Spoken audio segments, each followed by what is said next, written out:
Greetings, Mavericks and new viewers.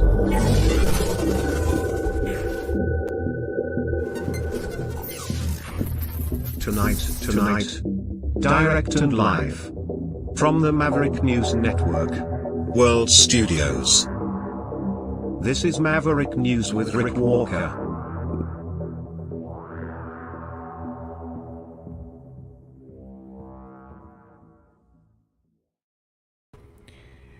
No shortage of news tonight. Protests on campuses. Police on campuses where the protests are happening. Billions of additional dollars being spent on the military. New funding in Canada. More countries, more NATO countries saying it's okay for Ukraine to use their weapons to hit military targets in Russia. Vladimir Putin telling people that everyone who is Russian needs to feel like they are mobilized in order to achieve their goals. Sounds like a call to arms of sorts. What else? Boy, so many things I can't remember them all. Donald Trump, hush money trial. The jury has started deliberations, but they're on pause. They've adjourned for the night. Without a verdict, the world awaits. And I will be right back after this. We'll dig into all that and more in just a moment. Stay with me.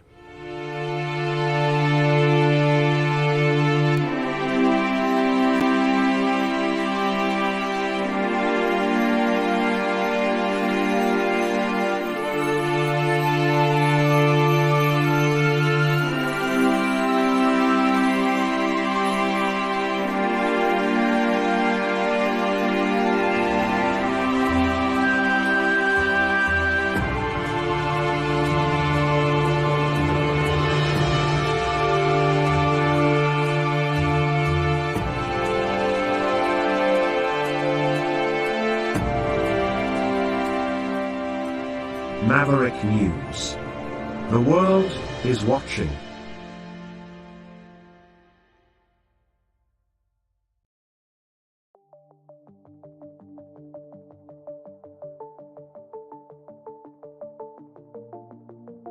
Greetings, brave Mavericks.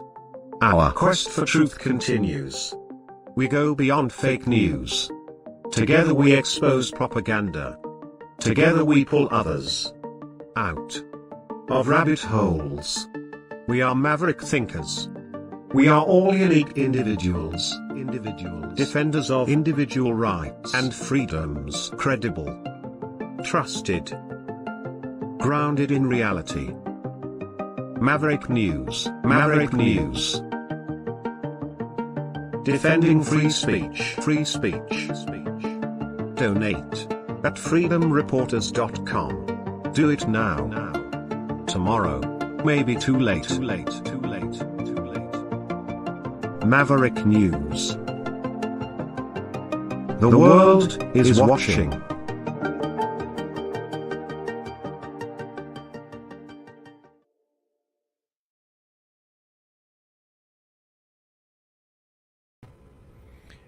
Okay, for those of you just joining us on Instagram tonight, as the feed just took hold over there, welcome.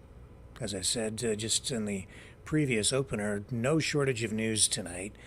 Where shall we begin? How about with what's going on with this situation in Ukraine?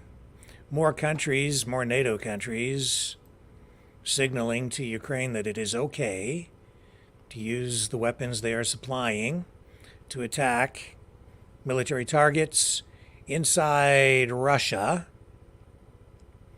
The logic, the rationale, I guess, is the the better word behind this is that Russia is launching rocket or missile attacks from positions inside Russia proper against locations inside Ukraine, in particular areas near the border in places like Kharkiv. And in order to mount any kind of defense, Ukraine has been requesting permission to use Western weapons against those targets on the other side of the border. Until now, there have been restrictions in place, especially from the United States, preventing Ukraine from doing that. They're supposed to be used only within the Ukrainian borders. Now, I know that some attacks, some things have been launched from Ukraine into Russia. We're told that it's drones that have been used, not from the weapons stockpiles that have been provided by countries imposing those kinds of restrictions. So things seem to be shifting, and rapidly, in this conflict, with Russia making claims of gains on the battlefield, with a lot of the information flowing from the Russian side saying that Ukraine is in a lot of trouble, and even mainstream media in the West acknowledging that Ukraine does have a manpower issue on the front lines.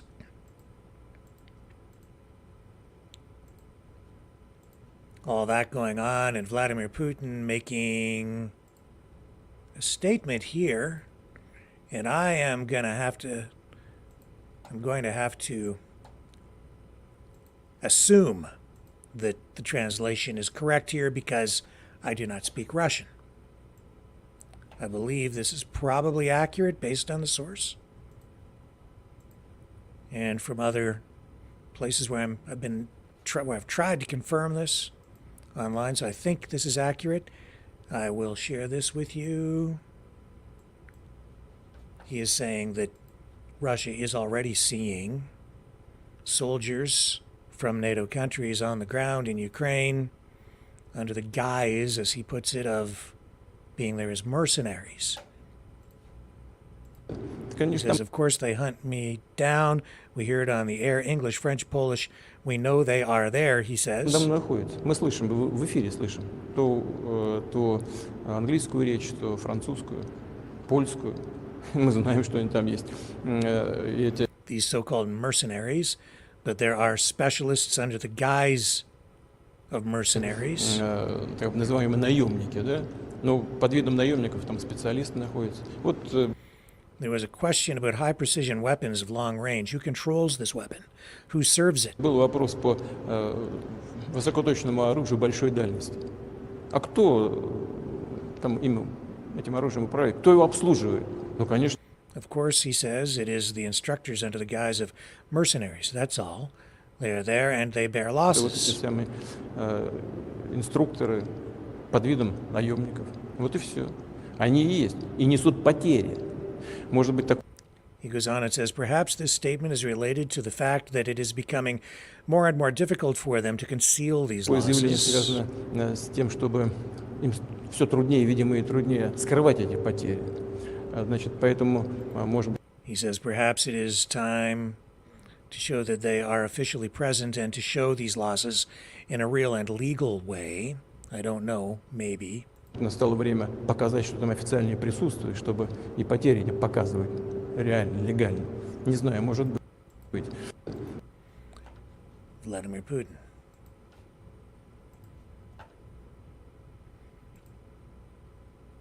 If that information gains traction, proves to be true, if there is some exposure, that could trigger serious escalation. We are seeing tonight that Canada, of course, is among those countries that is saying there are no restrictions for Ukraine in the way that they use the weapons that Canada has been supplying, and growing, mounting pressure from within the Biden administration to take a similar path, follow suit. And the word is that the administration in Washington is becoming more open to that possibility. Well, that's going on. Today, Defense Minister Bill Blair in Canada has announced a major new funding package for Canada's military. He was present today at a trade show in Canada called CANSEC. It's the annual Global Defense and Security Trade Show in Ottawa. It's hosted by the Canadian Association of Defense and Security Industries. And while there, he announced major new spending, in particular for the Air Force. He talked about the government's updated defense policy. It sets out $73 billion worth of projects and procurements over the next 20 years. That includes an additional $8.1 billion in spending in the next 4 years alone, which will bring Canada closer to the NATO alliance targeted spending of 2% of gross domestic product on defense. It's not going to be quite up to snuff, not quite to that level. Canada's still falling short, spending, according to this plan, only about 1.76% of the GDP by 2029-2030, so still not meeting its obligations under the agreements signed with NATO. But 23 U.S. senators last week signed a letter to Prime Minister Trudeau saying that they are, in their words, profoundly disappointed that Canada won't meet its obligation by the end of this decade. So here's Bill Blair talking about, the Defense Minister, talking about Canada's new spending plans and the way it will affect the military, in particular the Royal Canadian Air Force. For Canada, this is a major new expenditure. He's at CANSEC. Today, I have the privilege of announcing that we have now signed an $11.2 billion contract with Skyline, which will deliver future aircraft training program in collaboration with the Royal Canadian Air Force. Skyline will help to train RCAF pilots, air combat system officers, and airborne electronic sensor operators. And with this contract, our aircrews will train on 5 different fleets, more than 70 aircraft in total, preparing our crews to operate both fixed-wing aircraft and helicopters for the RCAF of the future. Skyline will also provide classroom instruction, simulator flight training, as well as on-site support at RCAF wings. And with this program, we're ensuring that current and future RCAF aircrews will have the most advanced equipment and training available. And this contract will of course include an Indigenous participation plan, which commits to investing a minimum of 5% of the total contract value, excluding the cost of aircraft and simulators, to Indigenous businesses. This particular contract will create and maintain over 3,400 jobs in Canada over the next 25 years. It's going to deliver for the RCAF precisely what they need. It ensures a strong future for the RCAF. This is just one element of the largest investment that the Royal Canadian Air Force has seen since the Second World War. This year we're celebrating the 100th anniversary of the RCAF. And as we celebrate this centennial, I am more optimistic than ever about its future. We also, of course, have to make pretty significant investments in the Canadian Army. And today, I'm also announcing that we are investing $2.58 billion with General Dynamics Land Systems Canada and Marshall Canada in a joint venture for a new fleet of light and heavy logistics vehicles, equipment, and in-service support for the Canadian Army. In total, this investment is going to deliver over 1,000 light trucks and approximately 500 heavy trucks to our military, as well as associated equipment such as armored protection kits, containers, trailers, and interchangeable modules that can be turned into ambulances, command posts, and much more. These new vehicles are going to be the workhorses of the Canadian Army. They're going to transport everything from personnel to equipment to supplies in combat zones and across Canada after natural disasters. Our new fleet will carry heavier loads, it'll be more mobile, it's going to offer much better protection for our people in uniform. The first vehicles are currently expected to arrive by 2027, and I understand some of them are on display at the General Dynamics booth just outside this hall, and I invite you to go by and have a look at them. This contract is also going to include an Indigenous participation plan to Indigenous businesses, as well as creating employment, training, skills development for Canadians. I'm very proud that these contracts have been awarded to leading Canadian industry partners who have demonstrated their commitment to supporting the Canadian Armed Forces and creating real economic benefits for all Canadians, to everyone involved in these projects, to our partners today as we announce this project, but in the many years of work together that we have in front of us. I want to say thanks. Thank you for your commitment. Thank you for your partnership. And we will be with you as we deliver for the Canadian Armed Forces. Okay. So, I guess the good news is they're planning on being around 25 years from now. So that makes me feel a little bit better, given all the saber rattling that we've been hearing. Because we're now seeing that we have 11 countries that have given permission to Ukraine to strike targets inside Russia with the weapons that they are providing. And Russia sees this obviously as a provocation, but, or at least that's the way it's being played out by one half of the media machine out there. The other side, I mean, I certainly see the rationale behind this decision. If you have an enemy lobbing missiles at you from their side of the border, and you're not allowed to do anything about it at all, you're just sort of a sitting duck. You're not allowed to defend yourself. So I see the logic. Whether you want to support it or not, that's up to you. Will the United States support it? That's the larger question. That's the $64 trillion question.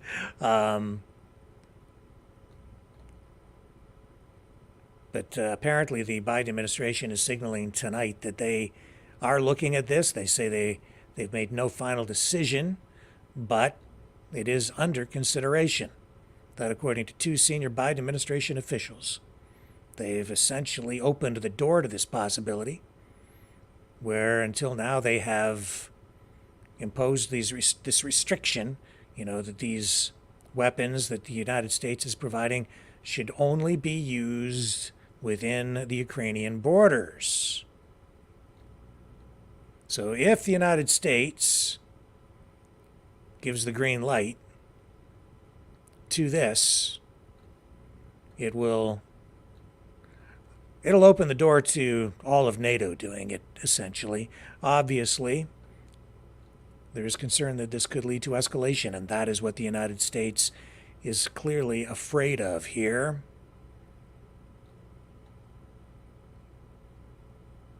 But right now, still no change on the policy from the United States.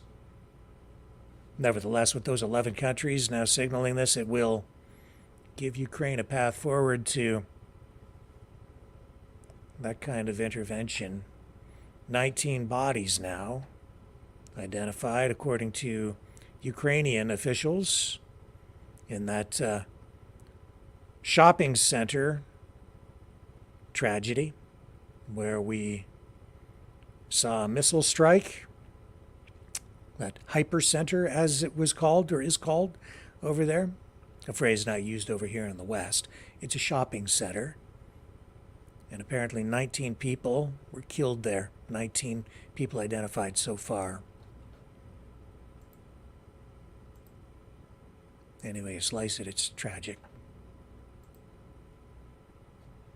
So, let's take a little break. We'll come back. We'll start digging into what's going on with these protests on campuses across Canada and the United States, and to some degree, well, not to a degree, all around the world.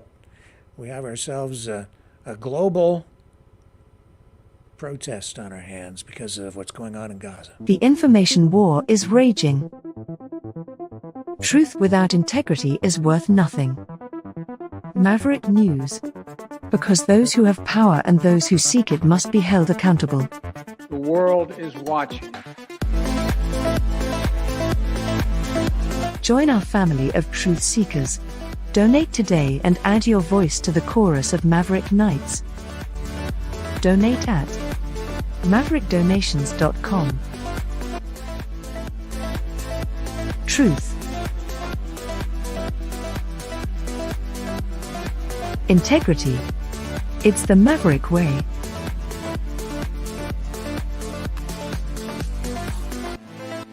Maverick News.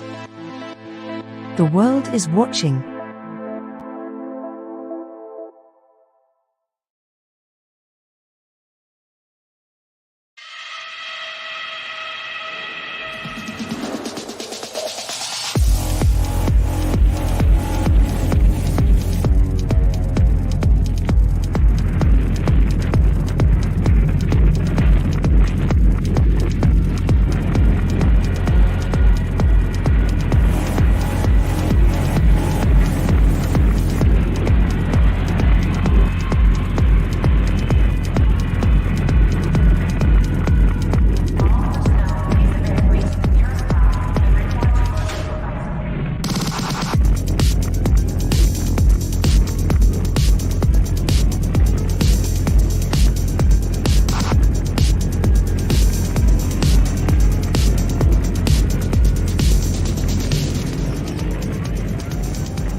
Maverick News.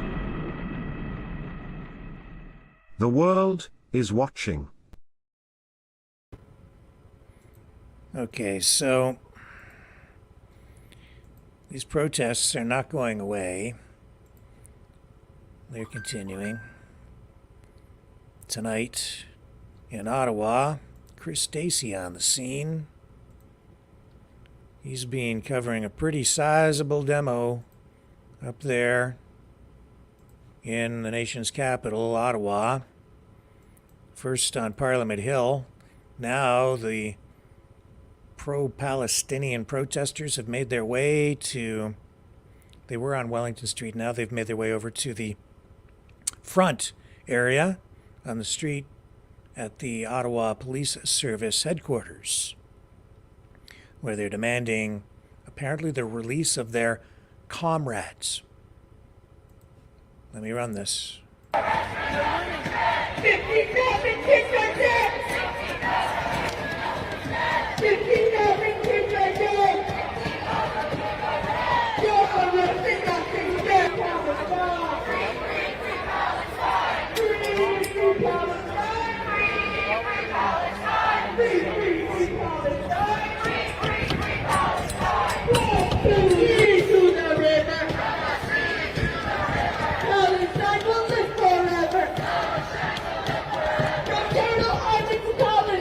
Elgin Street completely blocked here. Ottawa Police Headquarters. We have paddy wagon in public order now parked down the street here. So we are in front of Ottawa Police Headquarters, 474 Elgin Street. The crowd here is demanding the release of their comrades. There was multiple people arrested this morning outside the EY Centre, and at least one arrested outside of the House of Commons when OPP broke up the hours-long blockade. This crowd is demanding the release of their comrades. I don't know if they're going to have much success. Behind me here you can see now lined up paddy wagon and multiple vans of public order units. So it looks like police are staging and getting ready to move in here. Stand by for more. We'll keep an eye on that. That's in the nation's capital. Pressure mounting at Ottawa Police Services headquarters. Out on the other end of the country, on the west coast, British Columbia, at UBC police moved in there today, too. This is what it looked like on the streets. RCMP have notified pro-Palestinian protesters there that they will be arrested if they don't, or they told them they would be arrested if they didn't clear the intersection at University Boulevard and Westbrook Mall. And this is what it looked like earlier today as police marched down the street to clear the area.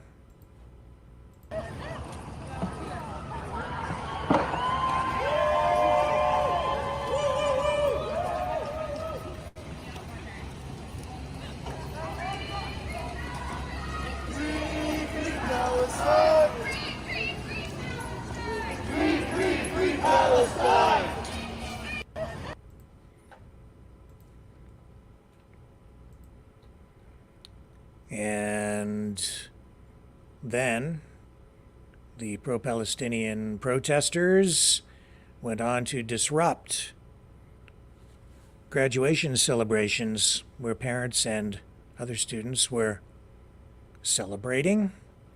And this is what that looked like.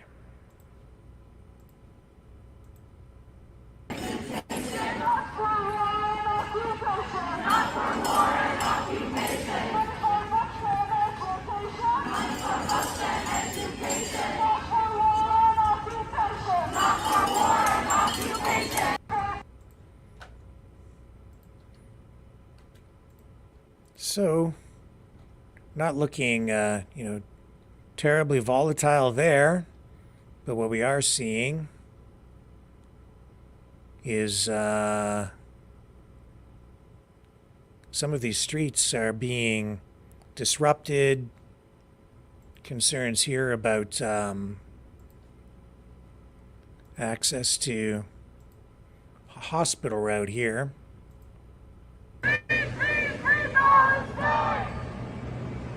Disclose! Divest! We will not stop! We will not rest! Disclose! Divest! We will not stop! We will not rest!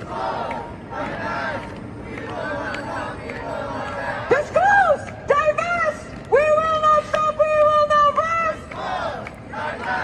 We will not stop! We will not rest! Free! Free Palestine!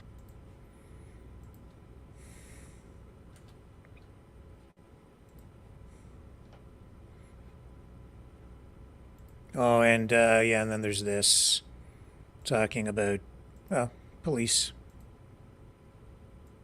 I'm going Biggie Biggie! I'm going Biggie Biggie! We are gonna run the city! We are gonna run the city! The students! You...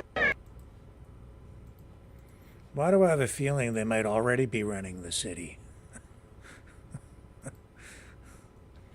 Just saying. Now, so this is the stuff that's going on across Canada tonight and in locations really around the world. We've seen also this week that at UQAM, University of Quebec at Montreal, they have now been granted a partial injunction there to control the situation involving the protest on site, the encampment. A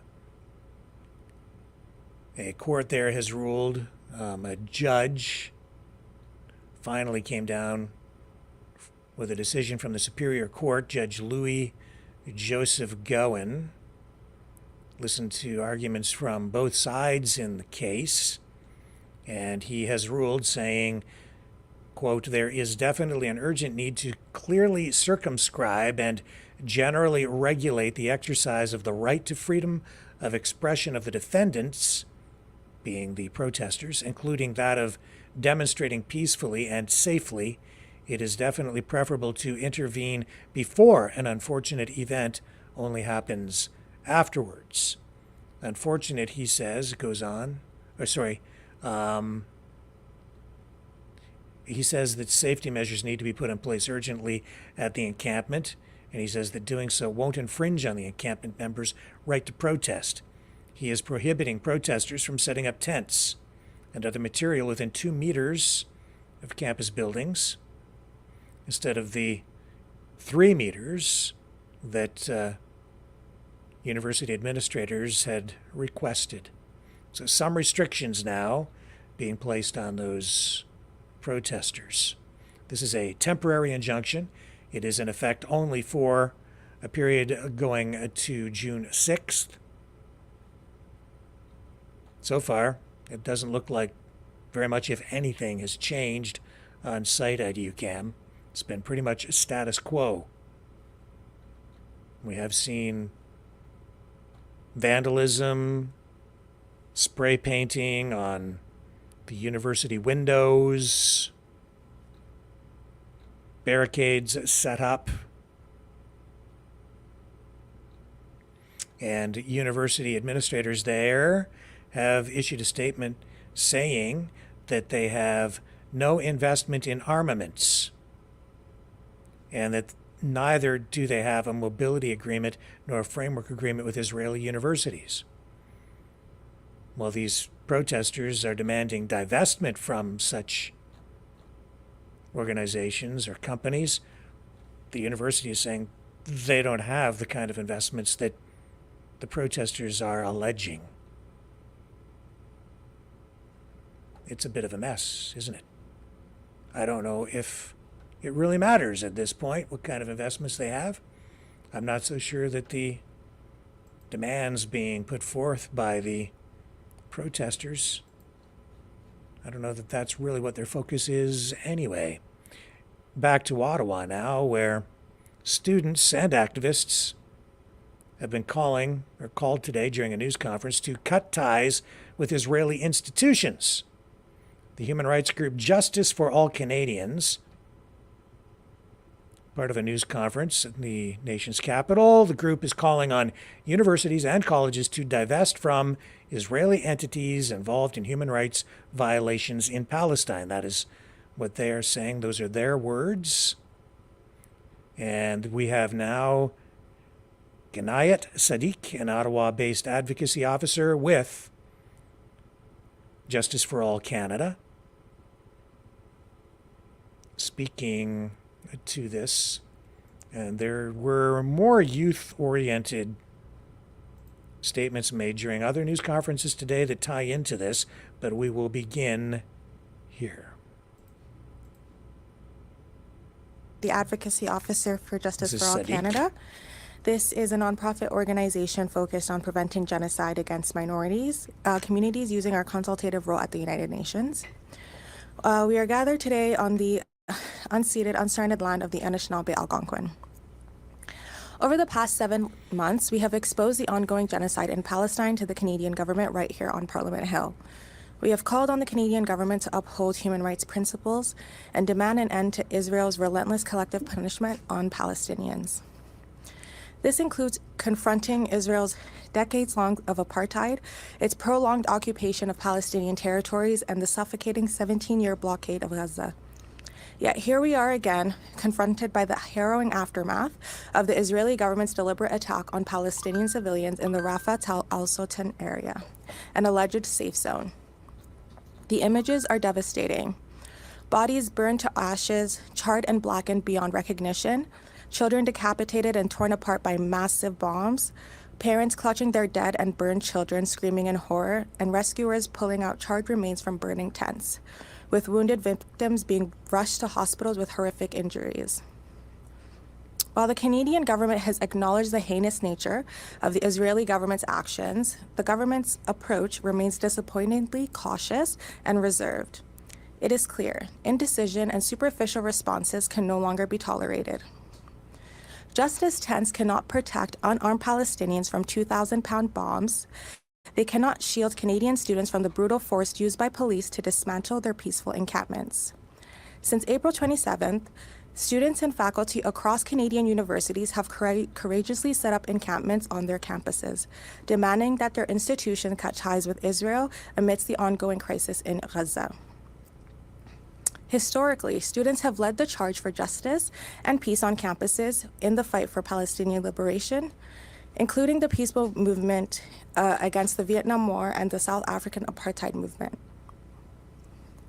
Campuses remain spaces for robust debate, dialogue, and calls for change, not areas for suppression. Today, Justice for All Canada stands in solidarity with these peaceful encampments. We call upon the Canadian government, both federally and provincially, to protect the right to protest, to listen, and address the demands being raised. We strongly condemn any aggressive measures or police involvement in forcefully removing students from their encampments. In accordance with international law, we urge university administrators to reject complicity and listen to student voices for divestment from Israeli entities implicit in genocide. And we also urge to avoid penalizing students or allies for their activism. The urgency of the protest is undeniable, and I thank you all for being here today. I would now like to introduce our first speaker, Caitlin Anderson, a PhD student in the Faculty of Communications and Media Studies at the University of Calgary, as well as a former journalist and digital rights policy activist and the organizer of the University of Calgary's encampment. Thank you very much. So my name is Caitlin Anderson. I'm a PhD student at the University of Calgary. I'm also one of the students that was assaulted by riot police after my university administration invited them onto our campus. Like many schools around the world and across Canada, students in Calgary made the decision to speak out against the genocide and decades-long occupation of Palestine. The University of Calgary has economic investments and partnerships with companies that profit off of the surveillance, the occupation, and the murder of Palestinians, including weapons and technology manufacturers, including Lockheed Martin, Raytheon, and Honeywell. The full extent to which the UFC props up and benefits Israel's genocide in Gaza is unclear, which is why we are demanding that our university fully disclose all direct investments made by the school, as well as full divestment from companies complicit in genocide. I've been on and off at the Calgary campus for the better part of 2 decades, having done my undergraduate and master's degree at the school. And on May 9th, the day of our encampment, I'd never been more proud to be part of the campus community. Throughout the day, the encampment kept growing and growing as people stopped to talk with us and laugh and sing and eat and just be in community with one another. Our campus in our city isn't known for its activism, and the large number of students that showed up and the huge ways in which our community came together around us was really incredible and gave me a lot of hope for the future. Before the sun had set, that optimism transformed into confusion as police surrounded our camp, dressed in riot gear with helmets, shields, and guns. After our camp was fully dismantled, they advanced on students anyways. We were singing arm in arm, and the Calgary Police Service brutalized us with batons and shields, kicking our legs and tear gassing us. They shot pepper bullets all around us and threw stun grenades at us, which I've learned are designed to shock the nervous system. One landed inches from my feet and everything went white and made a sound I can't even begin to describe. I left campus coughing and gagging from the pepper spray and tear gas and in total shock. At urgent care, I had a CT scan done because doctors were concerned that the police had fractured my skull. Since then, I've been doing my best to keep up with my research while coping with a concussion. Like all Canadians, students have a right to protest. As a PhD student, I am so privileged to be able to spend my time on campus. And I think that as public institutions, universities should serve not only students, but the wider community. University campuses are special places to gather, to debate, and to challenge ingrained ways of thinking. And as previous charter cases have made clear, including a 2020 decision centered in Alberta, campuses are protected places when it comes to freedom of expression. The University of Calgary administration violated those rights when they chose to sic riot police on us instead of engaging with us, their own students. Despite this, I've only become more proud. I've only become more proud to be part of the University of Calgary community. Because the UC is not its administration. It is its faculty, its staff, and its students. In the weeks following the violent suppression of our charter rights, Our community has shown us so much support in almost daily rallies and events, including a demonstration yesterday where faculty and staff, donning helmets, made a show of care by making a circle around students and proclaiming that anyone wishing us harm would have to go through them first. Their helmets, a symbolic protection against the culture of fear and intimidation created by university administration for the simple act of speaking out against genocide. I want to pause to thank them and everyone who spoke up on our behalf. It has meant so much, and we feel your care. In addition to our calls to disclose and divest, we are also calling on the university to adopt a zero tolerance policy towards anti-Palestinian racism on campus, as well as the provision of mental health care support for Palestinian students and for those who have been made to feel unsafe on campus due to police action on May 9th. I and fellow students, as well as more than 600 faculty and staff at the UC, are calling for the resignation of President Ed McCauley and for a full independent investigation into the actions of the Calgary Police Service, for the transparency into the decisions and communications that led up and followed the events of May 9th. Disclose, divest, we will not stop, we will not rest. Thank you for your time. Interesting, that reference was made there to the right to protest under international law. Is that even a real thing? Like, really? There's reference made to things like freedom of expression, peaceful assembly, and there's references made to those rights in some international treaties. The truth is, when it comes right down to it, when it comes to international law, there really are no rights. Not when you have nations with sovereignty.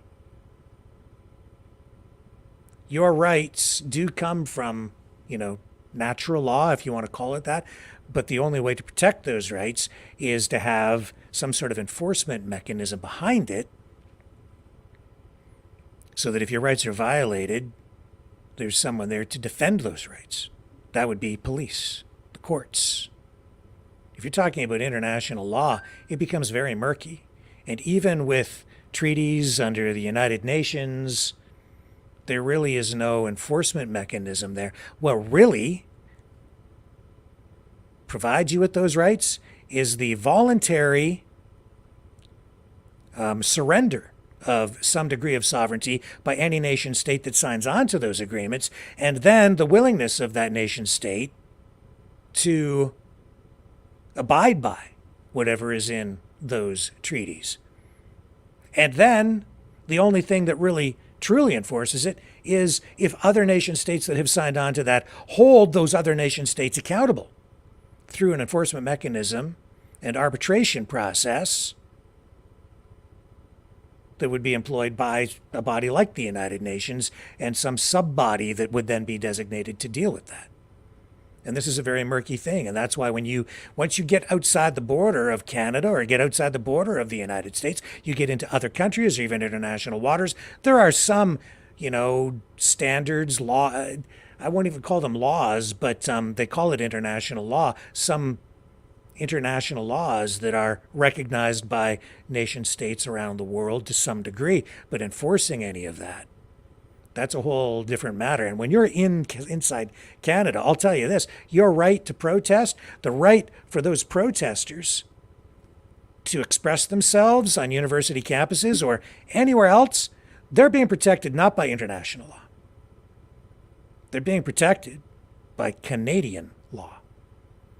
And while even though those cops went in and busted up the encampment that she's speaking of in that previous incident, the truth of the matter is, and you've seen this on full display, police, government here exercising a lot of restraint. The truth of the matter is, these courts are being extremely lenient and tolerant of these protests going on to date because they are, in reality, violating a number of different laws. And so the court then here in Canada has to find a balance between the law, the property rights of the university, the property rights and the rights of the other students who attend classes there, and whether or not they are given access to the facilities, the rights of the general public to access the property versus the rights of the protesters to express themselves, and how long these protests go on. And this has to be assessed on an ongoing basis during a demonstration like this. This is a legal process. There's no universal international law that is protecting any of these protesters. And I'll tell you this, if it wasn't for the Canadian law, they would have had their butts kicked out of there a long time ago. They're being protected by the law, whether she realizes it or not. And there's a lot more protection under Canadian law than there is under any international law, because there's no enforcement mechanism. And when I say enforcement, I mean enforcing the law to protect someone's rights and also limit them in order to protect the rights of other people, to find that balance. It's a complicated thing. We've been exploring that right here on this channel, that same scenario with free speech in our chat and on this channel. The only way you can have a serious discussion about free speech, freedom of expression, right to protest, freedom of assembly, all of these rights, is to talk about what restrictions you place on those rights. And you place those restrictions to a reasonable level, reasonable, in order to protect the rights of other people so that everyone is treated fairly under a system of democracy. It's the job of the government. It's the job of the Constitution. It's the job of the Charter of Rights and Freedoms, the Bill of Rights, to protect the rights that people have. It's not that you get your rights from the government. It's not that the Constitution gives you those rights. You have those rights. But the only way you get to keep them is if the government is there to protect you from people who want to take those rights away from you. That's the way that it works. These protesters, in my estimation, have in many cases, not every case, but in many of these protests, have crossed the line. They crossed the line quite a long time ago. Vandalism doesn't give you the right to vandalize things. You have the right to protest. You don't have the right to spray paint the property with graffiti. You have the right to assemble and protest on campus. You don't have the right to restrict access to Jewish students or members of the media or the general public and say you can't come into this common area where the public is allowed to attend. You can be there to protest, but you should not be allowed to restrict access to other people. It's unconstitutional. It's not fair. I can go on. They crossed the line a long time ago, but courts also understand that when it comes to a protest like this or any of these kinds of protests, they have to gauge things. And sometimes they err on the side of one side or the other in order to strike what they think is a proper balance based on the mood of the public, the volatility of a situation, to keep the peace, and also to just make sure that the rights of freedom of expression, freedom of assembly, freedom of speech, that these things are really protected, because in a democracy, these things are extremely valuable. More valuable sometimes than enforcing, say, property rights and issuing a trespass notice to people. So they will allow the violation to some degree of the public's right to enjoy a common area, a public area, in order to make sure that freedom of speech is protected. But it can only go on for so long before democracy itself is undermined, because people who are sitting there screaming, "I have a right to free speech," sometimes are a little disingenuous. They quite often want free speech for themselves, but not for other people. And holding property hostage, or indeed even holding human beings hostage, that's not about free speech. That's about terrorism. That's blackmail. That's a lot of things. But it sure as heck isn't freedom of speech. We need to be very careful about what we allow to happen here across this country. If you want to keep your free country and keep your freedom, you need to stand up for it. You need to make sure that you don't allow other people to violate it. Oh, you can let people push. You can even let them go over the line a little bit for a while. But at some point, you need to push back against it in order to keep people free. I said this to somebody just 2 days ago about Justin Trudeau. Treason Trudeau. And, you know, some people call for violent actions even against some of these politicians that they're so upset about. Because, yes, the politicians in this country did cross the line. There was government overreach during the pandemic. They went way too far. They locked people down, masked people up, forced people to get a thingy in the arm. Yeah, too much overreach. Went way too far. The motivations, the reason for that, that's open to debate and interpretation.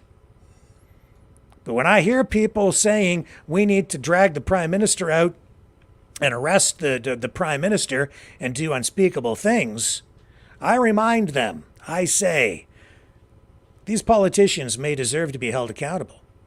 But be very, very careful. We must preserve, we should protect, we need to protect the rights of even Justin Trudeau in order to preserve our own.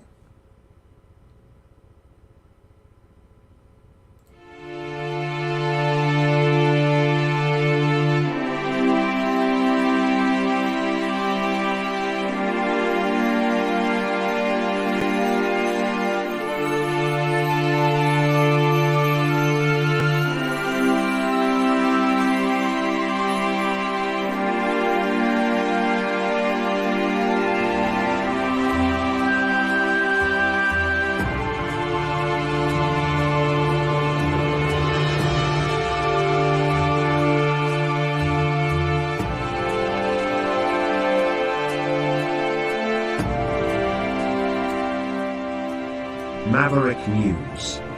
The world is watching.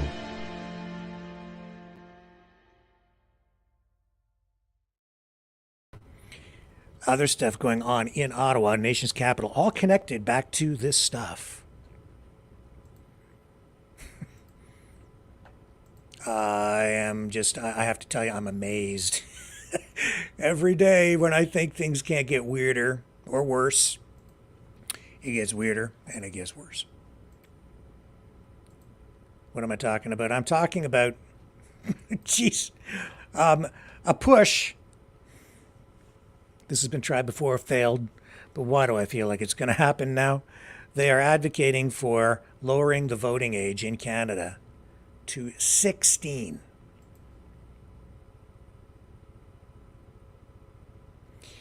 What could go wrong? They pay no taxes. They live at home with their mom and dad. They have never held down a regular job. They're not even out of high school. You remember what it was like when you were 16? How you thought you knew everything? You lost all respect for your parents. They were fuddy-duddies and didn't know anything. You remember? I remember how, my friends would talk, and young people. What do kids know? Nothing. No world experience, still an incomplete education, minds of mush, ready to be filled up by someone with ideas and information. God help us. The way the educational institutions in this country are today, I'm pretty sure the crap that's being pumped into the kids' brains is not accurate. And you want to get these kids out there voting, where the majority of their influence comes from their friends and indoctrinated or controlled teachers, filling their heads full of a left-wing political agenda, a woke political agenda. I don't know. Even if they're being exposed to some conservatism, they just don't have any life experience. But here's what they were talking about today in Ottawa. This is actually related. This is called to these other news conferences that we were talking about. That news conference we just shared with you, where they were talking about don't dismantle the encampments. These were sort of joint, back-to-back conferences today, and they're connected, all these organizations. This group called Vote 16, this news conference held as part of its national summit in support of lowering the voting age to 16. So this is Senator Mary Lou McPhedran. She was there with some people from the Green Party and people from an organization called Apathy is Boring. It's just so boring. Apathy. Better care. Well, as long as you care. As long as you care, I feel much better about it. To give that kid a ballot.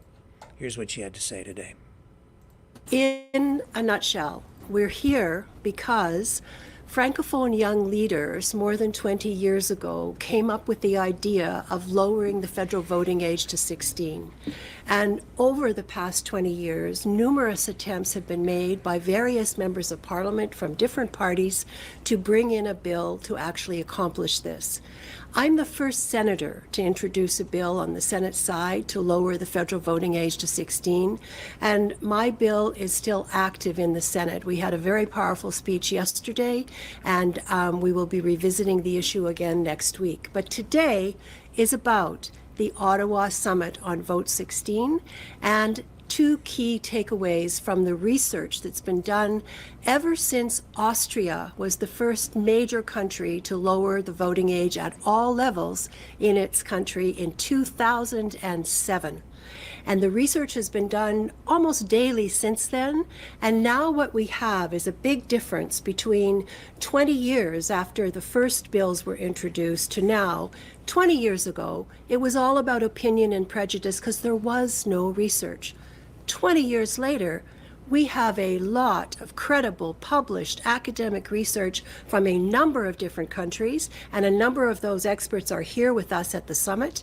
And it comes down to this: nothing bad happens when you lower the federal voting age to 16. Depends on your perspective. It's all good. In fact, in the words of the Conservative leader in the United Kingdom, after changing her mind about this issue, she said, everything is positive about lowering the federal voting age to 16. So without further ado, I'm going to welcome and ask my parliamentarian colleague, Mike Morris, to say a few words. And so, without further ado, I will take out my flamethrower and set the entire nation ablaze with chaos and anarchy. Jesus.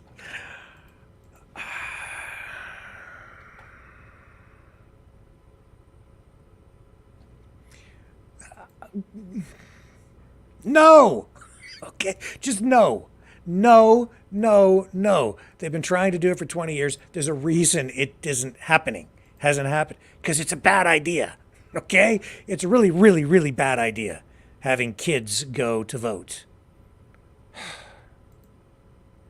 Just my opinion. Just, oh my. Okay.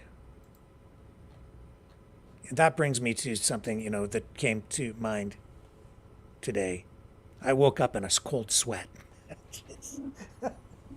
Thinking about the show we did here last night. About the Thirsty for the Talk, sex education, extreme sex education program that has now been banned out in New Brunswick because the premier there didn't know what they're actually going to teach. He was told that this sex ed program was going to be about HPV. It turns out if you go to the website, it's about positions and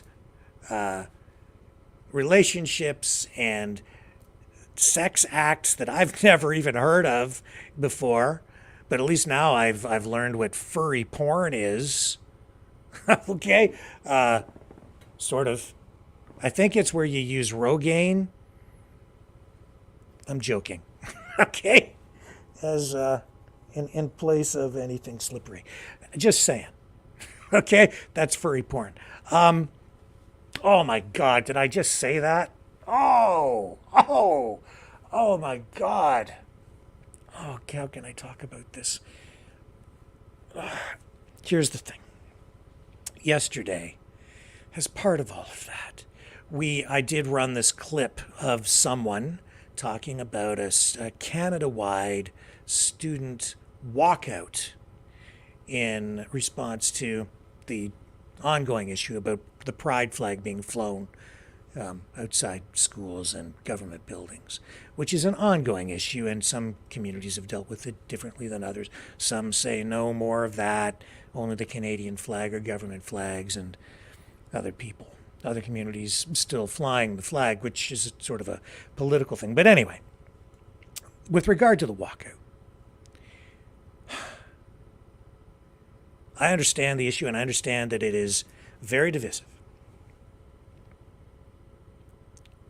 But stop.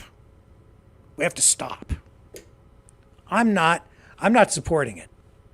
I'm against a Canada-wide student walkout in schools over this issue, or really pretty much any other issue. At this level, with this level of intensity being applied to put pressure on the system. Why? You might say, well, we have to do something. Here's the thing. They want your kids to walk out. Yeah. Why are they putting these programs into schools? It's not, this is, again, me editorializing, analyzing. Let me share this with you. They're not putting these programs into the schools, the drag queen story time things, this program where it's so explicit that it's making, the eyeballs pop out of parents' heads because they're so shocked, including me. And I think I'm a pretty open-minded guy, but anyway, they're doing it to piss you off on purpose. They're doing it because this is coming from the radicalized left wing of the political spectrum. It's being fueled by organizations and maybe even foreign governments that are dumping money into these NGOs, non-governmental organizations that have found a way into our government system. They're doing it on purpose to destabilize everything, to piss you off. Guess what? It's working. And they want the response that they're getting. Whoever is behind it, and that is a very dark thing. You don't really know. Even if you trace the money, it's not always possible to figure out exactly what's accelerating this stuff. Unless you look at the signs on the college and university campuses where they're displaying openly the hammer and sickle. No, it's not. It's not the communists. No, it's not. It's not them at all. No, can't you tell? It's just the Palestinians. It's about the Jews. No, it's about a lot more than that. No, what? I didn't see no hammer and sickle on no sign. It's right over there. Jeez. Oh, they want you pissed off. And they want your kids to walk out. They want them on the streets protesting, disrupting things. They want disruption. They want the whole shooting match destabilized. They don't want your kids in class learning. They want them out on the streets like little foot soldiers, good little comrades, allies, BLM, Antifa. They want them out there marching in the streets. These minds full of mush are easy to manipulate. They're not fully formed yet. Think back. What was it like when you were in school? Do you ever have a walkout at your school? Well, there were a couple while I was in high school. How easy was it to get the kids to walk out? Super easy. Walk out! Everybody leaves the building. Why? We don't know. Doesn't matter. 'cause we're protesting colored shoelaces and sneakers. We don't like it. Doesn't matter what the protest was about, man. The kids didn't even know. They was just like, let's get out of school. It's like a get out of school free card in Monopoly. That's why they do it. And they go out and they protest and shout and holler, and the principal loses a few hairs and goes a little grayer because his job is on the line because he can't maintain order in the school. And then they say, any of you kids that took part in that, we're going to have to expel you. And they go, okay, cool, another week off school. You get a suspension. If you're really, really bad and keep doing it, you get expelled. But that's another matter. They want your kids out there protesting. They want you out there protesting alongside them. Remember I showed you that sign yesterday? Spray painted on the office of that Liberal member of Parliament? Palestine is burning, Toronto will too. Yeah, they want you to burn it down. They're not going to do it on their own. They want you they really want you out in front. Lighten the match. Or if it's already been lit, they want you dumping gasoline on it. And you know how you do that? You let your kids walk out of class. You know what we need to be doing? It's an upside down world right now. Use your freaking noggin. Here's what you need to be doing. And this goes triple for you kids out there. If there's any young ones listening tonight, this is what you need to do. If you care about your future, you need to stay in school. And when the other kids walk out, you need to not go. You know what you need to do? You need to convince your friends to stay in class. Do you know what's going on at that time, apparently? In a lot of schools, exams. That's what I'm told. End of the year. Critical time. Critical time. Some schools have issued notices that if kids don't go to school on those days and they miss exams, the only way that they're going to be saved is if they come back with a bona fide, genuine doctor's note. Don't blow your future. Don't blow your year. You know, the proper way to handle this, to get results. Oh, you may get results by burning the city down, but I wouldn't recommend it. I'm against it. You know the best way to do this? The opposite. The absolute opposite of what these radical whack jobs want you to do. Don't respond emotionally. Don't get angry. Get smart. Stay in class. Organize, a ribbon campaign or something sort of passive like that to draw awareness to the issue and have it ongoing. Seek dialogue. Demand dialogue. Within your school, with your principals, your teachers, demand a meeting, a public forum in the school auditorium. Go to your student council and have them demand that your teachers and the school board administrators do better. Go to the school board after class and demand a forum with your school board trustees, the people who get elected locally to run the schools. Demand better. Get your student union or student council presidents and the members of your student councils to represent you and apply pressure. Go to the media and get your student representatives, put those student council presidents to work. Get them to earn their status. They don't get paid. At least not when I was in school. Let's learn about the political process that way. You don't get the right to vote when you're 16, but you can sure learn about politics by doing what I'm just telling you to do right now.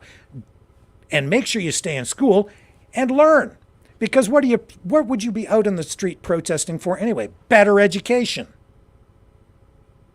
Well, avail yourself of the education that's available to you right now and stay in class. Demand better. When you walk out, you're doing yourself a disservice. You're missing your classes. You're putting your year in jeopardy because it's exam time. And you're giving the people on the radical side of the political spectrum, which is wrapping around and coming out the other side, you're giving them exactly what they want. You're being manipulated. You're being used. Get smart. Don't get emotional. That's how you do it. And go to the media and request that they give you a voice. Come on here if you do something like that, and I will give you a platform. That's what this place is all about. It's about giving voice to the voiceless, or to those who often have trouble getting a voice. I'll give you the platform. Let's talk about that. Make use of this. Go to your mainstream media. Go to your local radio stations, your newspapers, and your local TV outlets, and put pressure on them. Say, we want to talk about this. We want attention drawn to this issue. And then hold those school board administrators, hold their feet to the fire. Not just your principal. The principals, they don't have any say in the curriculum, right? They have to do as they're told. Go to the school board. Go to your local members of provincial parliament. Education is a provincial matter, then delegated. The funding all comes from the province, pretty much, at the high school and elementary school levels, and the universities and colleges too, for the most part. It comes through transfer payments, but it's the provinces that control education in Canada. Similar kind of setup in the United States. That's the way you do it. Don't shoot yourself in the foot. I woke up in a cold sweat, not because I was afraid of these crazy political activists. I woke up in a cold sweat because last night I didn't properly address that. I hadn't thought it through enough. And by running the clip of that person calling for that student walkout nationwide, I was, in a way, giving amplification to the message and promoting it. That wasn't the intent. I'm just trying to inform. And I don't even know how much traction that campaign even has at this point. But I don't want to contribute to it because I don't want to contribute to the destabilization of our country. I don't want to give more power to the people who just want to burn it all to the ground. Telling you that we have to do that in order to get to a better place when they're not even telling you what things are going to look like when we get to that other place, because they're not telling you what their real plan is. But I can tell you this from a lot of experience dealing with folks like this. When you're seeing them display the hammer and sickle on a sign out in the open, while telling you that you have to get out there and burn it down, when they're openly telling you that they want the city to burn, you should believe them. The masks have come off.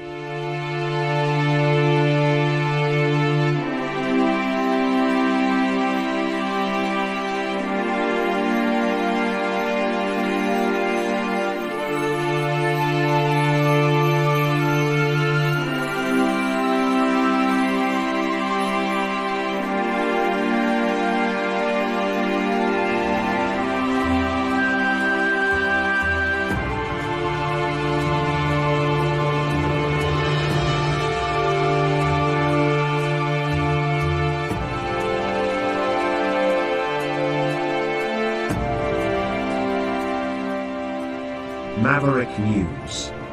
The world is watching.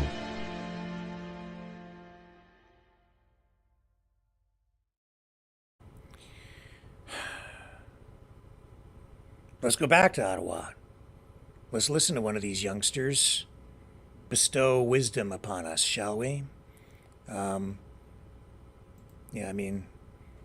Us all adults, we don't know anything. It's just like when watching some Disney movie or some, youth-oriented movie or family-oriented flick where, the stupid parents don't know anything, and it's up to the genius, kid with a digitized brain to save the world from the evil megalomaniac. You know the standard script. The adults know nothing. Got to rely on those kids to save us. Well, I'm sorry, but this is not a movie. All right? This is real life. Nevertheless, here we go with a youngster telling us how it is up in Ottawa today at this roundtable discussion about this proposed legislation to let kids vote when they're 16. Please take any follow-ups. It's science, yeah. by the way. So if I could get some of the young people also to weigh in on why it matters for you to have the voting age lowered to 16, but then also, again, a question for everybody. Why do you think it hasn't happened yet? What is the roadblock, and why can't you get this across the finish line? Because as you mentioned, you know, these efforts have been ongoing for at least a couple of decades to try and lower the voting age, and every attempt has failed so far. So what is the roadblock? When he was still wearing glasses before the contact lenses. If the young people could also weigh in on why, what it will mean for you to have a voice and a say in politics before the age of 18. I don't mean to criticize the kid. He's Thank you very much once again. I am 15 years old. I wouldn't even be able to vote if Vote 16 was implemented. The Young Politicians of Canada is honored to be a community partner sharing conjuncting values with Vote 16. And I go to a school where I know that if my peers were able to participate in democracy before they're off to college, university, jobs, they would understand the values and the importance of citizens showing up to the polls and making our decision and checking off a ballot, because that is our job and that is our responsibility as individuals. And the Young Politicians of Canada is working on that through our campus clubs, through our placement programs, through walking into classrooms and making sure students are engaged and interested in democracy, because this is how we get students to show up to the polls as they're 18 now, and maybe as they're 16 in the future. I'd love to hear what Aishwarya has to say. Sure. Yeah, first of all, thank you so much for your question. I'm going to start off by saying how many young people, especially in Ontario, so I went to school in Ontario. I'm 18 right now, just finished my first year of university. We have a course, right, in high school. It's called Civics and Careers. How many young people actually paid attention in it?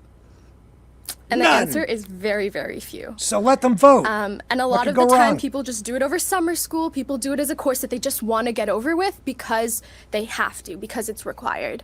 But if we were to lower the voting age, young people would realize that whatever they're learning in school, whatever policies or politics that is being shown on TV is actually important because they have a say there, right? They wouldn't it's about care. how we can grab their attention and how we can get them engaged at a very young age and ensure that this continues throughout. Because let me tell you, not a lot of people in my high school were engaged in politics, that's for sure. And a lot of times if you are engaged in politics as young people, you are ostracized, you are kind of seen as an outlier, because it's not normal, but it should be normal because this is our future and this is our present that's at hand. Layering on responsibility is not going to convince them to pay more attention. Any follow-ups? You know, I'll add my... Let's listen to this youngster. Si possible, je peux le faire en français ou en anglais. For me, it's the same, but I think, as I said in French, the youth are the future of this country. So wait, as we know, there's about 2 million young individuals between the ages 16 and 17. What we decide today, what Ottawa decides today, impacts them directly. But that's why, as a young politicians of Canada, we have Jaden over here who's 15, Aishwarya who's 18. Our entire organization is an organization built by youth for youth. Because we recognize in Canadian politics that the status quo does not give us space to share our beliefs and change policy. As a result, it is us, the youth, who've had to take it upon ourselves to do that. Whether the voting age is 16 or 18, the YPC, the Young Politicians in Canada, serves as a vehicle to create that change, to give youth of any background, wherever in this country, the ability to come and to engage in Canadian politics. So while we see the lowering of the voting age to 16 shares many values with ours, we will continue to fight, regardless what it is, for greater inclusion in youth, or greater inclusion of youth in politics, because that is what Canada needs so desperately to create a change for the better. Thank you. It's Charlie Angus, and I sat on the parliamentary committees when Mr. Polyev, who was a young politician, was overseeing democratic reform, which meant screwing people out of their right to vote. That was the whole plan. They went after indigenous people. They went after marginalized people. The need that they insisted on all kinds of voting requirements and visual cards and addresses. And the reserves I represented, people don't have street addresses. It was about keeping people from voting, because the people who could vote can change our country. And so for too long, this attitude is that young people aren't mature enough, they're juvenile, they're silly.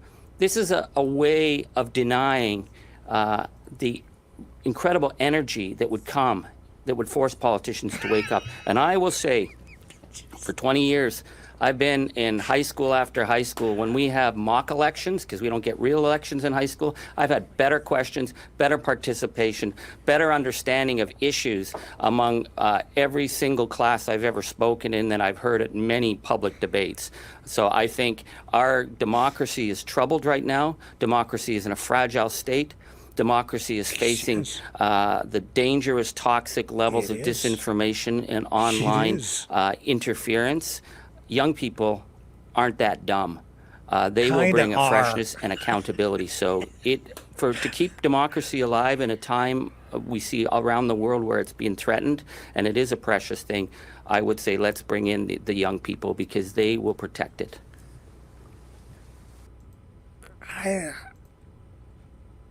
Like, had this debate and vote.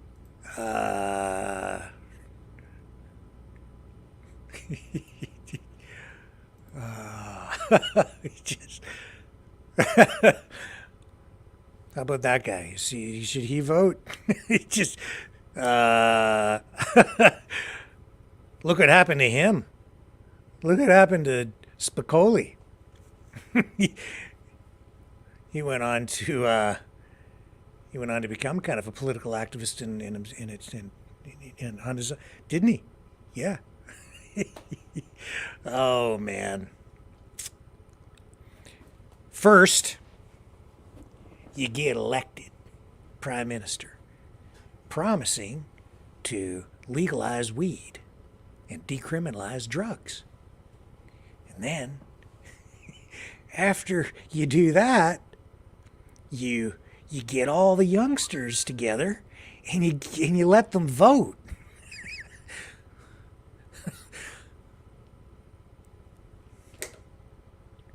Because there's so much wisdom there.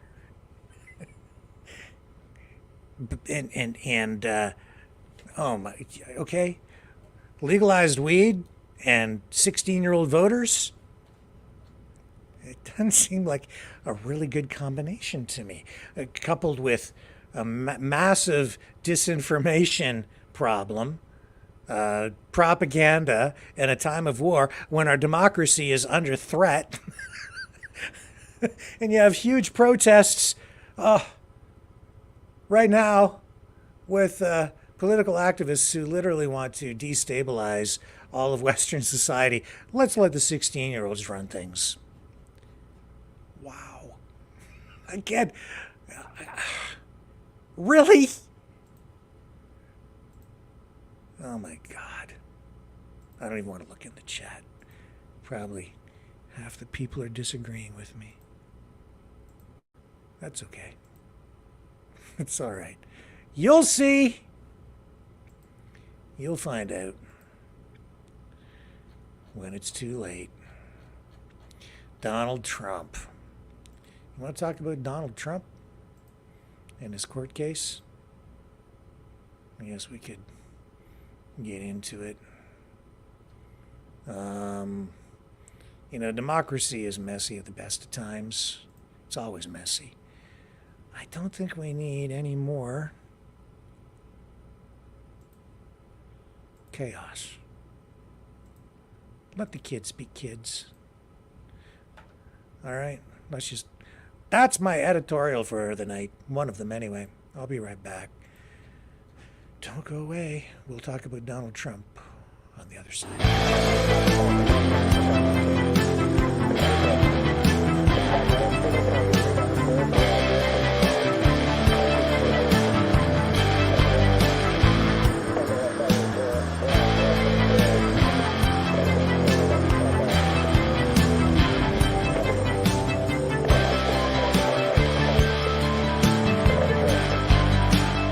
Maverick News.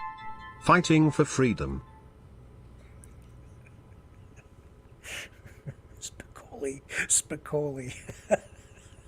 Jeez. Yesterday it was Robert De Niro. Today, Sean Penn. Talk about retro. Talk about getting old. How old is that movie, man? See, that's the thing. Young kids today wouldn't even have a frame of reference for that. They'd be like, who's that guy? Yeah. On the other side, though, like, I couldn't tell you what's going on with the latest rapper. Well, I don't know. I see this entertainment news. I don't even know who these people are. And I didn't go see the Barbie movie either. I can barely watch movies anymore because they're all so woke. And it just drives me crazy. So, Donald Trump talking about reality television and entertainment. Hush money trial. Jury began deliberations today, but still no verdict. So what do we know about this? The court adjourned after several hours. They started deliberations. They'll be back at it tomorrow morning, 9:30 a.m. sharp.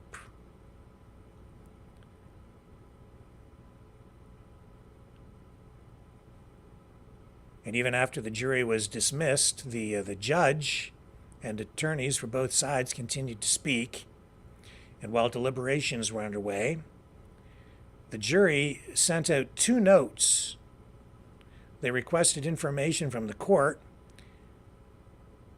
The information they were looking for was related to the testimony of David Pecker and Michael Cohen. And they asked to hear the judge's instructions in those areas again, because the judge did provide, as they always do, information and instructions to the jury so that the jury can understand how the law works as it relates to the evidence given, how they are supposed to apply the law as they consider the evidence. For instance, they said that they cannot make a decision based only on the evidence presented by Cohen because he's actually a co-conspirator, so to speak, in the case, because he was party or part of the alleged activities that might be related to the crimes that are alleged to have been committed, which is to hide hide money from the government so that it looks like it's for something else, these payments that were made to Stormy Daniels in order to improve or promote Donald Trump as a political candidate. Anyway, so yeah, these instructions were given, and then they wanted clarification on that. So they're obviously giving this a lot of consideration. I think there were 34 different areas that the judge had to give instructions on because there are 34 counts of falsified business records in these allegations. And that's what Trump is accused of. That's what he's facing in connection with these hush money payments to Stormy Daniels. So it becomes very complex, the way that the law has to be applied here. And one of the reasons it's complex is because a case like this has never really been tried before. And the legal foundation that this case is resting on it's like based on an interpretation of a few different laws. And I'm not even sure that it holds water. So it's kind of dangerous territory in a way for Donald Trump because it depends on how the jury approaches this after listening to the judge on the instructions and how they apply those instructions and whether they do it properly and come up with the right decision. It's a very complex legal maze that they have to wind through to determine if he's guilty or not. And we've seen, I guess, the government officials already talking about with the Secret Service about what they're going to do if they have to lock him up. Isn't that interesting? We're that close to having a former president of the United States thrown in the slammer. And can you imagine what would happen, what will happen, what could happen, what is likely to happen if they do that? Protests? You think? Talking about burning it down, again, it kind of seems like there are people out there that want this kind of stuff to happen, doesn't it? Very disruptive. Dangerous times. Am I missing anything else here about this? Yeah, I mean, it took the judge over an hour to explain the law and go through these instructions. And they were not given a written copy of the instructions, although they are allowed to ask for them to be read back if needed. However, they were allowed to take notes. And from the reports that I've seen, it didn't appear as though many of the jurors were taking notes while they were being given those instructions. I would say if I were Donald Trump, I'd be a little worried about that. Plus, a lot of speculation out there, a lot of people saying that the judge is very biased against Trump. I don't know.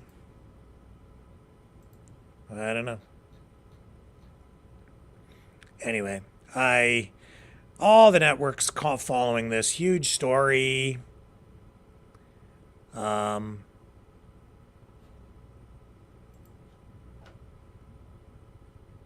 just going to have to wait. Let's wait until tomorrow. I don't know if we will even get a verdict tomorrow because it's so complex. No telling how long the jury might take on this. No verdict today, though, so we'll just let it slide for the moment and come back to it tomorrow. Now, if you have a Nissan, you're going to want to pay attention to what I'm about to tell you because you might not want to be driving your car. They have issued a do not drive notice. All this because they have a problem with airbags. 48,000 vehicles in Canada. I think this is probably going to extend to the United States as well. This is because Nissan, some older Nissans equipped with Takata airbag inflators, run the risk of exploding during a crash. So this warning applies to about 48,000 vehicles, including 2002 to 2006 Nissan Sentras, 2002 to 04 Pathfinders, 02 to 03 Infiniti QX4s. The owners of those vehicles, if you have one, you're being told do not drive it. They will be repaired free of charge. If in doubt, get your VIN number, call the dealership. And you'll find out if your vehicle is affected by this recall. They have reports, I guess, of 58 people being injured and one person being killed since 2015 associated with the inflators in Nissan cars. Across the United States, federal officials have racked up 27 deaths and 400 alleged injuries across all affected cars as well. So there's also a release from the U.S. National Highway Traffic Safety Administration saying that even minor crashes can result in exploding Takata airbags that can kill or produce life-altering gruesome injuries. And these older models are of particularly high risk. This is not the only auto manufacturer to have problems with these airbags resulting in recalls. This has been a massive problem for a number of years now. Those inflators actually have resulted in some 67 million Takata airbag products, I think, being recalled overall so far across different manufacturers: Honda, Ford, BMW, Toyota, Stellantis, Chrysler products, Mazda, Nissan in this case, as this continues. So the U.S. recall landing page, as I said, it extends to the United States as well. It on the government recall website, it says this safety defect can, in capital letters, kill or seriously injure you or your passengers. So be careful. And Robert Brand wants to know if there's any recall on Lada. I don't know. Are we even importing Ladas right now?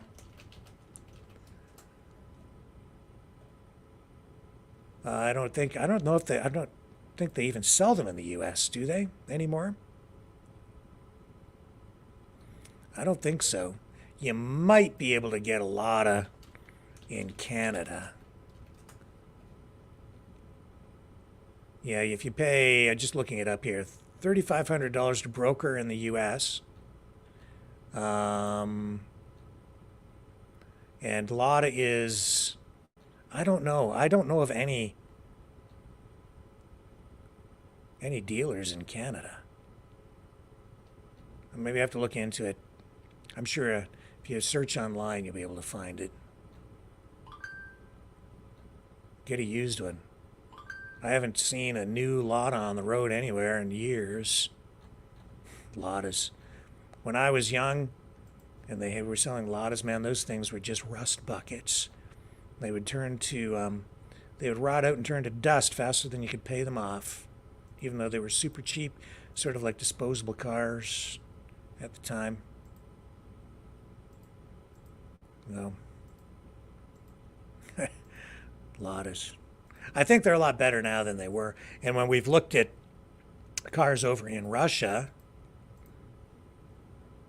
what I've seen is they still seem a little Spartan compared to most other Japanese, European, and North American vehicles, but they're a lot better than they were. And as I saw them, they probably are priced right. I'd probably buy one because I'm sure the quality is much improved. Be a lot more reliable today than they were back in the 70s and 80s.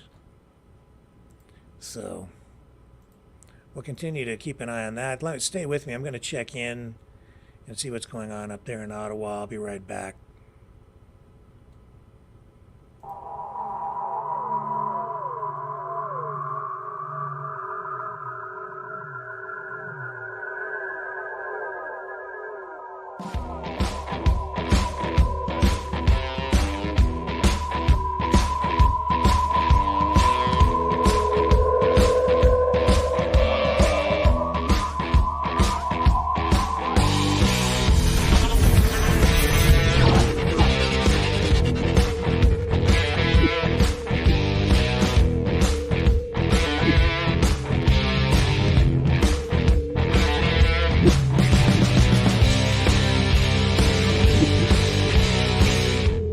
Maverick News. The world is watching.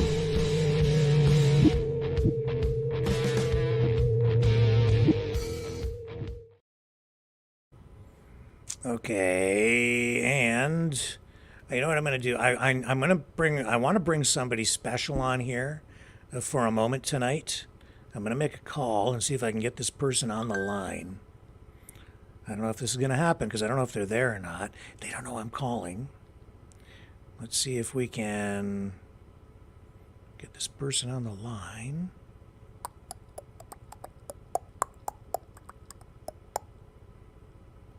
Okay. I really want to talk to this person. There it is right there. I've got the number. Okay, hang on. I'm going to call. I don't want to put him on the spot, so I'm going to run a little promo. I'll be right back while I cue this up. It's going to be, you're going to like it. Don't go away.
Maverick News. The world is watching. Okay, I got him on the line. He's live with us right now. Let me make sure that this is turned up so people can hear you. Okay. All right. Pastor, tell people who we're speaking with right now. This is Chaplain Paul. I'm in Phoenix. I serve in long-term care ministry for over 14 years. I've been a health care activist for close to 30 years. I'm heavily involved with our elected officials, fighting every day to improve the safety and quality of care for long-term care and in American health care. And I was talking to Rick yesterday, and we're kind of kicking around ideas, and I told him a joke, and he laughed so hard. He had to have the neighbors come over and pick him up off the floor, and then he said, would I say the joke on the air? And I said, sure, no problem. Okay, so here we go. This is the joke that Chaplain Paul shared with me yesterday, and I wanted to have him share this with us tonight because it was so uplifting, and it's going to make us smile. So, Chaplain, it's all yours. Take it away. Right. So there's these friars, like monks. And they grow beautiful flowers and vegetables, and so they decide they're going to open a florist shop where they're going to sell their flowers, and they begin to sell their flowers. And then there's another florist across town who's losing business. The friars, the prices are so low, and they want to just make everybody happy. And but the other guy's losing business, so he goes over there and he asks them, "Can you please raise your prices?" And they're like, "No, we can't do that. This is for the poor, and this is for helping people." And then, so the guy goes and gets Hugh McTavish, McMillan, McMurt, McFryer, the toughest guy in town, to go and talk to the friars. So he goes and talks to the friars, and they still don't want to. They don't want to lower the price. So he beats them up, and they shut their doors, which goes to prove only Hugh can prevent florist friars. There you go. And it took me a month just to be able to say that without laughing. Only Hugh can prevent florist fires. Like only you can prevent forest fire. I can't even say it, but I'm so used to saying it that way now. I can't even say it like Smokey the Bear says. So can you tell him the right line, Rick? Because yes. I'm so used to saying the punchline, I don't even know the right line anymore. Only Hugh can present florist fires. No, not that line. The line of Smokey the Bear, his line. Oh, well, that's what he says. Only you can prevent forest fires. Isn't that what he says? All right. Yes, but you see, I've been saying the joke so long, I can't say it normally anymore. So you got to help me with this because it's really a problem. I mean, someone says, "Have you ever heard of Smokey the Bear?" And I go, "Yeah, only Hugh can prevent forest fires." And they're looking at me like this guy's a lunatic. I can't say it normally anymore, so I'm done. Yeah. I just looked this up, and did you know that Smokey Bear's famous slogan, "Only you can prevent forest fires," was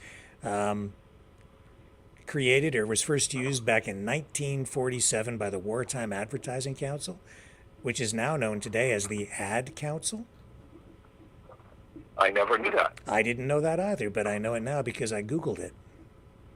Makes it seem like I'm Now, smart. now here's a line for you. Only patriots can start. What do they call? What do they call it when there's like what do they call it when people get all upset and what's a fire? Okay, only true patriots can start. Oh my God, I can't think of it. It's a real firestorm. There it is. Only true patriots can start a firestorm for justice and truth. That's going to be our new slogan. Slogan. Okay. Well, Chaplain Paul, we're just at the end of the program, and I wanted to close things off in a way that would uplift people. That's why I called you, because I knew you could bring a little positivity to the program tonight. Anytime, Rick, and like I always tell you, Jesus loves you, and so do I. And anybody listening, Chaplain Paul says Jesus loves you, and so do I. And with that, I'll say goodbye. Thank you, sir. I will talk to you again very soon.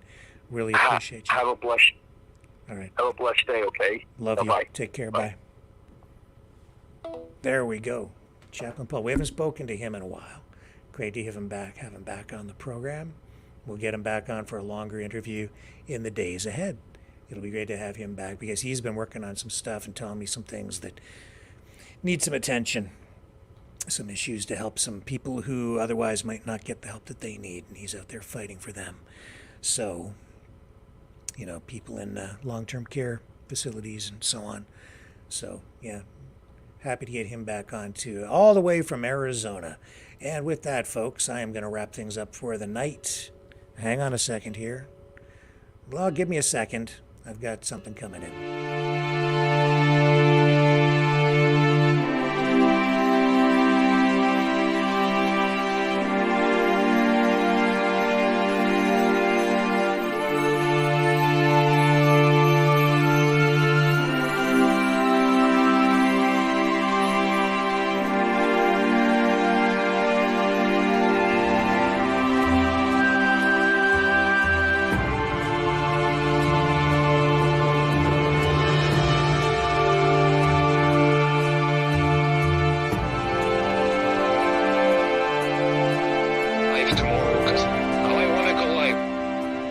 Maverick News.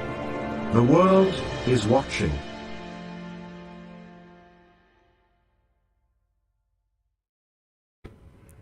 Okay, and I am back, and that was a call coming in, but anyway, we'll deal with more of that tomorrow.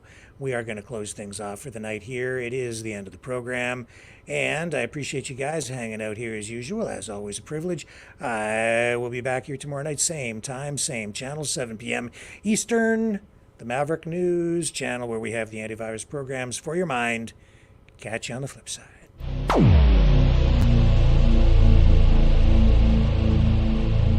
This has been a Maverick Multimedia production.